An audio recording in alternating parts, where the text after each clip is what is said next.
Hello, friends, and happy Friday to you. We are here at In the Loop live on many different streaming platforms. And I can positively say that this is the best way to end the week because I know, Greg, you've got some really fun news to share with us. I know every time like we do this, I'm always looking forward to seeing what you're going to talk to us about. And I don't know, Greg, do you want to give us some hints? Yeah, I mean, it's definitely future tech, which I guess that doesn't change too much what I normally do. But I'll say we've got robots, talking cars, and space. So that's your tease for it. Talking cars? Talking cars. Yes. Like Lightning McQueen showing up. Basically, like all the 80s movies where they depict the future, this is it now, finally. We don't have hover cars or lasers on our cars, but it's getting closer. It's getting very cool. Very cool. So did you hear that, Joshua? Joshua joining us on YouTube Live, Cross Fighter, talking cars, like closer in the future. I'm loving this. Okay, cool. Well, welcome everybody to the show. Fridays are so much fun because we are here live on In the Loop with Winnie and Greg.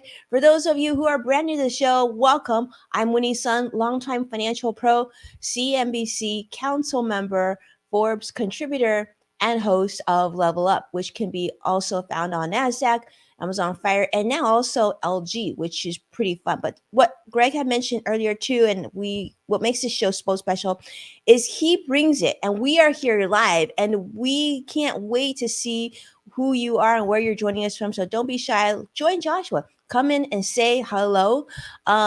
So Greg, I guess, how's your week been going? Because I know that you've been so busy now with the new show. Yeah, it's definitely been busy, but it's a lot of fun. So I've had a lot of interviews this week, talking to a lot of different people. So it's been really cool, really great, and always great to be here too. And like you said, since we're live, people can drop in their comments, let us know what you think about some of the things we talk about. In case you don't know who I am, I'm Greg Nibbler, a longtime tech reporter, now a reporter producer for Fox 12 Oregon, also a podcaster, like a bunch of different things. But when I come here for this show, we get to talk about tech, and in particular, I try to find some of the fun sides of tech. There's some of the downsides too, but I think today we've got some good ones to talk about. But yeah, it's really fun being here with everybody. Every Friday we get to start the show off. Winnie tells us what's going on in the markets, which is good information for everybody to know, and stuff that I have no idea about, which is why I always like getting my news from her, whether it's good or bad news. At least we get to know what's going on, and I don't know what it is this week, so it's always a mystery to me once Winnie starts telling us. Well, thank you, Greg. I appreciate that. I know you've been really busy with interviews, so awesome. And congratulations again, of course, on the new show. All right, let's kick it off on finance, let you know where we're at. I think you're going to be pleased with the news I'm going to share with you in just a minute. But the Dow currently, the market's still open. The Dow's currently up about 62 points. The NASDAQ, unfortunately, is down about 13, but that's not terrible. And the S&P 500 is also up about 7 points as well. So hasn't closed yet. We'll see how it goes. Some of the big news that we have today, of course, is that the market's been very good. In fact, this entire week, we're setting all these new records. So I can't wait to share with you next week how it's looking. But I will tell you, I actually participated in a CNBC event this week. And they had many speakers, different industries, as well as different financial firms. I gotta tell you, the overall consensus was quite positive. In fact, I've heard a lot of people talking about the chance of recession now has reduced to less than 25%. In fact, they're saying that the odds of us being in a bull market or going into a bull market are quite strong. In fact, it's very interesting that this sort of just flipped over in the last 6 to 12 months, just from going from sort of like very negative inflation concerns and whatnot, now talking about bull markets. We'll take it. Now, one thing I want to do before we go there too is segue over to this topic. And I would love to get Greg's feedback on this. Greg, you and I have been talking about AI. Obviously, this is an area much more than I know. But what I didn't know, Greg, is that I guess AI in its most simplest form has been around for almost 50 years, is what I learned at this conference. Um, yeah. So did you know that? I'm Yeah, I guessing guess. you did. I mean, I guess it depends on what you classify AI as. So I mean, I'm sure they're the experts, but yeah, 50 years does seem like a long time. I mean, artificial intelligence, it's really just it's machine learning. Is that what they were kind of going after? Yeah. Something like that. Yeah, iterative machine learning. So yeah, that is kind of crazy though to think that it's been that long. Yeah, it's been crazy, and I've been hearing like different terms. So I want to share with you a recent study that came out of PricewaterhouseCoopers. In fact, they did a global AI study, and I wanted to talk about the financial aspect of AI and just give you an idea of how big in scope that they feel like these changes have been. Now they're still calling sort of the AI that we've had, in the past and now sort of pedestrian, but now they're calling it, I think like generative AI or something like that. But here's the Mhm. thing, they're saying AI has the potential to contribute over $15 trillion to the global economy by 2030, almost 16 trillion, in fact. In fact, local economies can experience up to a 26% boost on their GDP, or gross domestic production, by 2030, which is crazy. So they're Wow. saying that if companies aren't using or implementing or investing in AI, they will absolutely fall behind. And they're saying that the area of AI, why AI is a hard area to sort of decide on how to invest at this stage. They're saying it's because yes, there's some obvious leaders that already have AI and investing more, but in order to stay competitive, all companies are going to need to implement some layers or some levels of AI into their companies. And they're saying that 45% of economic gains by 2030 will come from these sort of product enhancements. So it's actually really exciting to see that AI isn't just this cool thing that Greg's introducing to us, but the amount of financial benefit is going to be massive. And they're saying one of the biggest areas that is important to see is, of course, um, what sort of, it's unfortunately going to come at the cost of labor. So there will be Yeah. unemployment that will take place. So you'll just have to see if you can keep up with Yeah. that. So yeah. Yeah, that is going to be interesting to see how that plays out. I mean, because there's still every day we're seeing different companies starting to incorporate AI and finding different ways to use AI. I'm talking about it here in just a little bit, actually. Um, yeah, where's the trade-off? How does that work? Is it benefiting everybody, or is it just benefiting the people who were able to invest in it early? Yeah, I mean, it'll be interesting to see. But I mean, $16 trillion, that's crazy. That's crazy. That's yeah, And yeah, it'll be really interesting to see how we evolve, right? And like yeah. how it will impact our respective industries and everything else. All right. I'm gonna segue just to one more and I'm gonna hand it over to Greg because I really want to hear what he's got to share. And this one is more of like this, of course, as your financial friend. I wanted to share this because have you been using Google for some time? I know it sounds like a rhetorical question. I'm sure everybody has been using Google for some time. But if you have, here's what you want to know too. So for Google, if you've been using search between the times of October 25th, 2006, I know, very, very specific, through September 30th of 2013. So during those sort of almost 7 years, you can now claim part of the $23 million settlement by submitting a claim within the next 6 weeks. Now, the settlement is a result of a 2013 class action lawsuit that alleges privacy violations from the side of Google, although, of course, Google denies the allegations. But for you to know this is if you've used Google during this time, you want to claim money from the settlement, you need to register on the claim website and obtain a class member ID. Once registered, you can then file an online claim using their ID number, providing contact information, which will help you attest to the use of Google search, clicking, different things, and how you want to receive your payment, and just making sure that all the information is accurate. So Do you know that that is available, and deadline to file this claim is going to be July 31st, 2021. And what's, I guess, so ironic about this is in order to search for this form, you can go on Google to search for this form. Yeah, Of course. It of all comes course. full circle. I will file for my well, whatever it ends up being. Yeah, $7. Yeah, I'll still take it. Yeah, so Yeah. yeah, so there you go. I mean, it's a financial thing. So I'm gonna keep my other stories for the rest of the week because I want to segue over to Greg, and I want to hear what you have to share this week. Talking cars, really interesting. Yeah. Okay, we're definitely going to get to talking cars. Before we do that, though, I had to get to something that I have made it no secret that I want to do, and that is to go to space in Yes. some way, shape, or form. Well, in this form, but into space. And there is a new way you can do it now. That the flights are opening up for Virgin Galactic.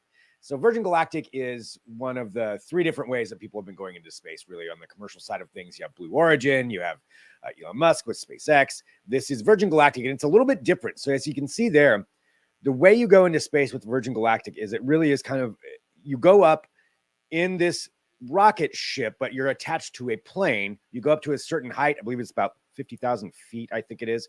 And an altitude of 50,000 feet. And then the plane you're in drops off of that one. You drop down, and then a rocket fires up, and that takes you into space. So it's not like going up in the traditional rocket sense. And once you're up there, they shut off the engine and you're in a suborbital spot. They said it just goes completely silent. You get to look at all the views, you do all the stuff, and then you glide back to the surface of the Earth. So this is from Richard Branson. They've been working on this for a while. They've even had some problems that have happened, in the past with it, but now they've officially launched to where it's open for the public. So they said June 27th to June 30th is their window for the first one. It's the Galactic 01, and that's going to be their first flight. And then after that, they'll have one in August, and then from there on, it'll be one a month that people can go on. And you can buy tickets for this. It is not cheap. So people who originally bought them, and there's a huge wait list, they bought them for $200,000 a piece. Now it's $450,000. Whoa.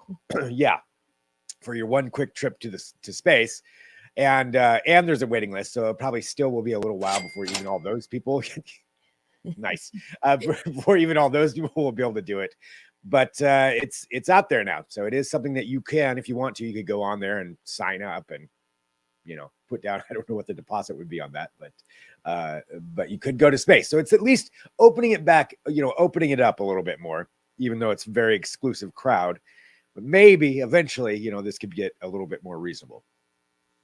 Wow, 400,000. That looks incredible. Okay, let me ask you this, Greg. If you go to space, what would you bring with you, and what would you bring with you? What would you make sure you do when you Oh, I mean, I definitely want a camera, but I think all I'd want to do, I want to see the views. I want to do a bunch of somersaults in zero gravity. I want to do all that stuff. I want to kick off of a wall and go flying through the room. All the things that you see astronauts do. I want to do that stuff when they're all goofing around, and that's what I want to do. But I just want to look at everything. Mostly I would just be glued to a window though, otherwise, staring at it all. I really want to go do this. It feels like the ultimate roller coaster experience, right? It's like ultimate thrill. So yeah, 400,000. I mean, for some people in many parts of the United States, 400,000 will buy you a home. Yeah. Oh, 450,000. 450. All right, there you go. With taxes. I know. What's it called? Vicky, welcome to the show. It's great to see you. Sadiq, it's great to see you. Vicky would bring says my space hopper. I'm not sure what space hopper is, but that sounds cool. And Sadiq is here. Thank you so much for joining us, Sadiq, on YouTube Live. Great to see you as well. Yeah. So there we go. That was the big space news that I had this week. A little bit of a slow week in tech, but that's why I'm finding some cool stuff. So there you go. That is one way you can get to space if you can afford it, but it's another option out there. So Virgin Galactic now available. All right, let's go on to my next one here. This is what I was referencing earlier. I don't know if anybody's a fan of Knight Rider out there, and Kit, the talking car from Knight Rider. I know that's a little while ago, but still, we're getting closer to that. in that you could have a car that can talk back to you, and that's what we're looking at from Mercedes. So we're used to onboard systems a little bit now, as far as you can have versus various Alexa or different ways to communicate with your car and give it commands. But now it's going to be able to actually have a conversation with you because Mercedes is incorporating Chat GPT into their onboard system. So that is the big news they had. So they partnered with Microsoft and Chat GPT, and they're going to be putting this in. So their normal system is called Mercedes-Benz UX. So it's MBUX is their voice assistant that you have in those.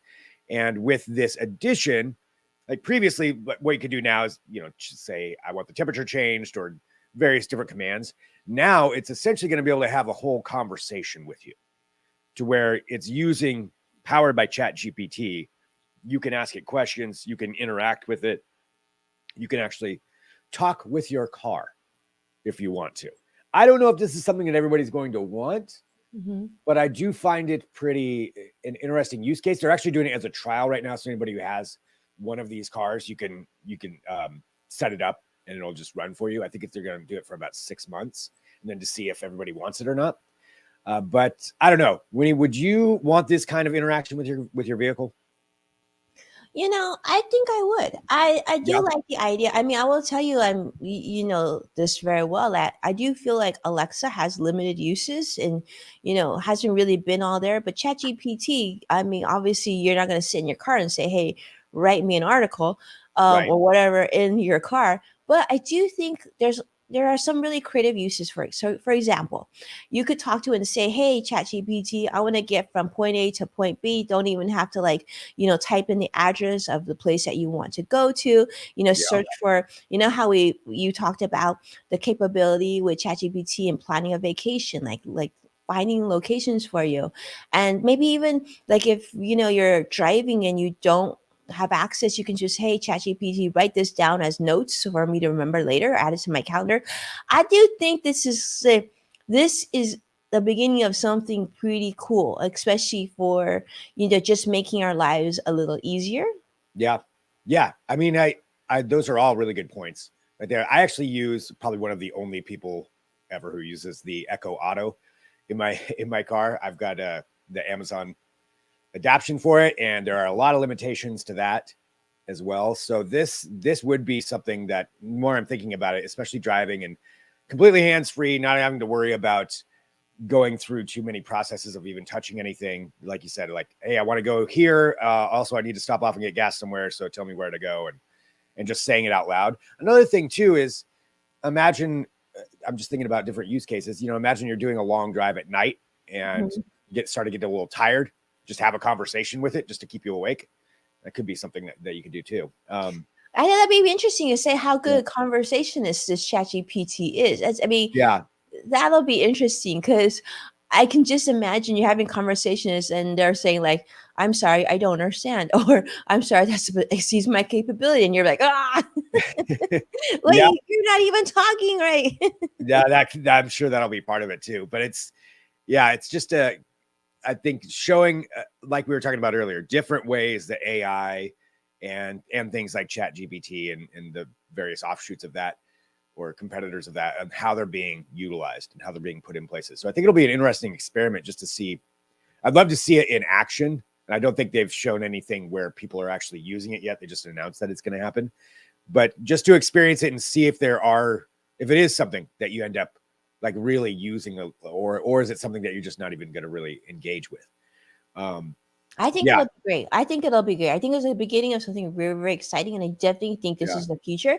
And I absolutely think that just the hands-free aspect and ChatGPT being so significantly more intelligent than like our typical. I mean, I have a Tesla, and mhm, like I will say, ChatGPT is significantly smarter than my Tesla, and my Tesla was so much smarter than previous cars just like 5 years ago, right? yeah, So it's exciting to see, and I definitely think that this is the direction it's going. And I think like as ChatGPT or other AI systems can start to learn our style more often, it'll be super great. If like they know, for let's just put it out there. Let's say, Greg, we know that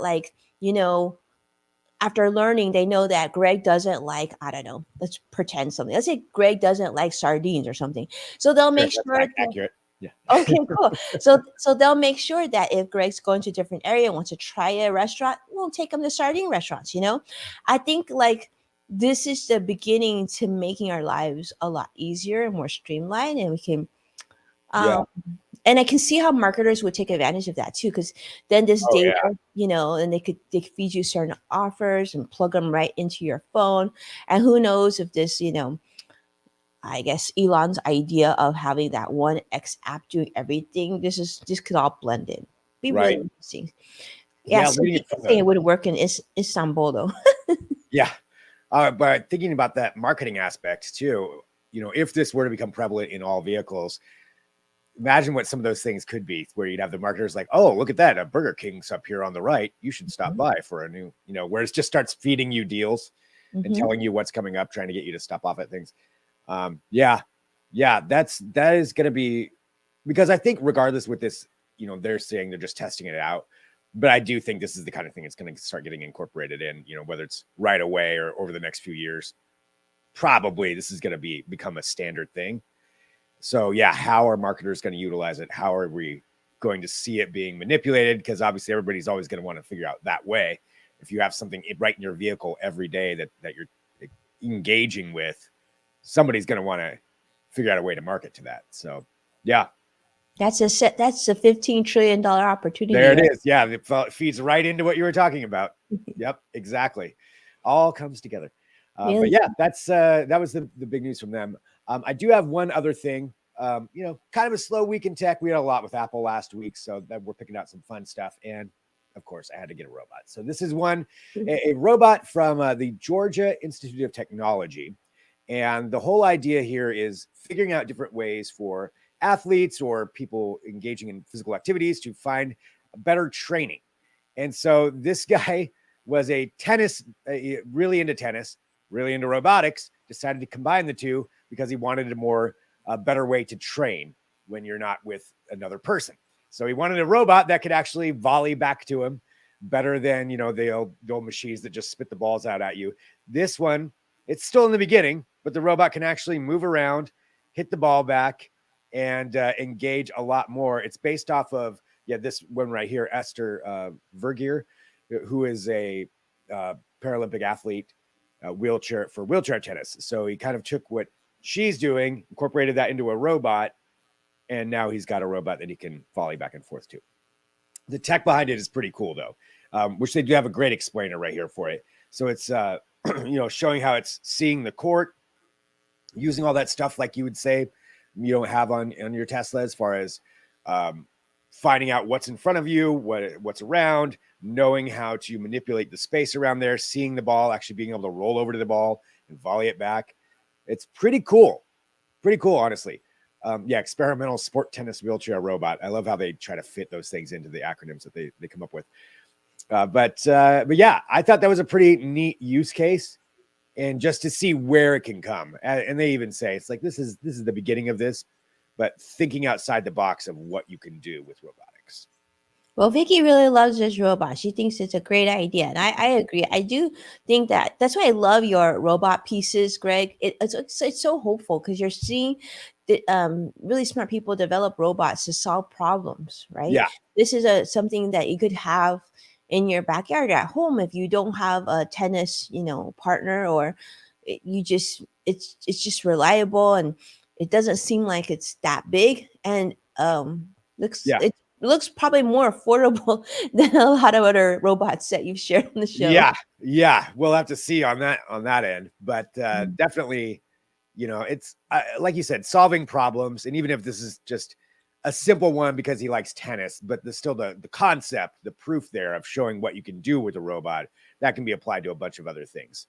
So I think that one, I like that. I like that use case of seeing what you can do with the robotics. And it's also hard to envision the tennis robot becoming the Terminator. So I feel pretty safe about that one. So that goes in the good robot category for now anyway.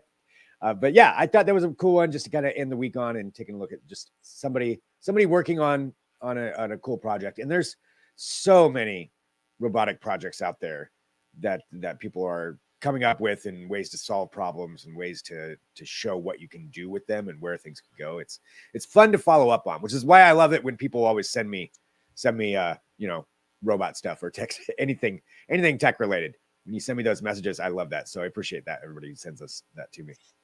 Amazing. Congrats to Georgia Tech for sure. And yeah, on that note, I mean, absolutely. If you have things that you want to share with us that you think we should consider for the show, definitely send us a message, direct message, or just post it right on social media and tag at Greg Nibbler and at Winnie Sun. We would love to see it. And of course, we are so appreciative of you joining us every Friday, which makes it such a treat. I guess, Greg, that's a wrap, right? We're all good here. Yeah, I think so. That's a wrap for this week. Well, thank you. And thank you so much for sharing. Hope that you have an amazing weekend and we will see you again next week. Take care. Yeah. Now. Thanks, everybody. Bye. Thank you. Bye.